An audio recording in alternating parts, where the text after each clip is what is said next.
Bonjour et bienvenue à Pointe-du-Buisson, Musée québécois d'archéologie. Aujourd'hui, je vous fais découvrir la Villa Ellis, qui est un des 17 sites archéologiques de Pointe-du-Buisson.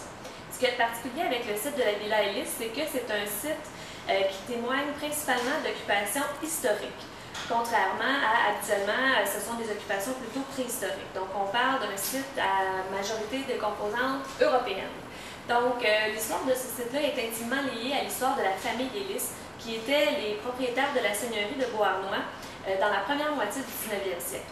Donc, les Ellis ont fait un séjour de plusieurs mois dans la région en 1838 et pendant ce séjour-là, ils ont vécu quelques jours à la Pointe-du-Buisson. Ils avaient ce qu'on a appelé le fishing cottage, un petit chalet finalement dans lequel ils allaient profiter des beaux paysages de Pointe-du-Buisson. Donc pendant leur séjour, les Ellis, il y a des choses importantes qui se sont déroulées. D'abord, Jane Ellis, c'était la femme du fils du seigneur de Beauharnois. Donc Jane Ellis, elle, c'était une artiste. Elle a peint de nombreuses aquarelles pendant son séjour. Et ce sont des documents qui sont très importants parce qu'ils nous permettent d'avoir une idée comment ça se passait, la vie pendant ces années-là, donc vers 1830-1840. Donc, d'une part, les aquarelles et d'autre part, elle a aussi tenu un journal pendant son voyage et dans lequel elle témoigne d'une foule d'expériences dans ce monde qui est nouveau pour elle.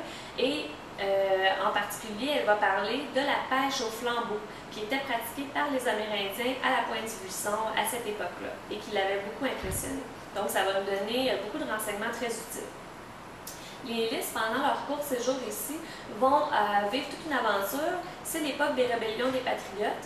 Les Patriotes vont enlever les Ellis qui sont des sujets britanniques et ils seront séquestrés. Jane Ellis sera séquestrée dans le presbytère de Beauharnois pendant quelques jours.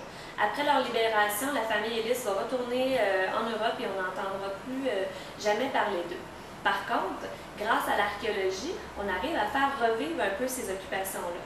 Donc, à la fin des années 80, l'Université de Montréal tient des fouilles archéologiques sur le site de Pascal Mercier, qui est un site préhistorique. Et par hasard, ils vont trouver des fondations, les fondations de la Villa Ellis, ce qu'on présume être la Villa Ellis. Donc, des murs environ 7 mètres de long par 50 cm de large, à l'intérieur desquels on va retrouver plusieurs artefacts qui témoignent de la vie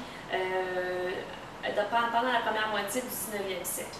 Donc, grâce à l'archéologie, on arrive finalement à faire revivre l'épisode de la Villa Ellis et grâce à Jane et à sa famille, on en apprend davantage sur cette période. Donc, on a retrouvé les traces de cette Villa Ellis à la Pointe-du-Buisson et c'est un des sites qu'on met en valeur et on vous invite à venir le découvrir.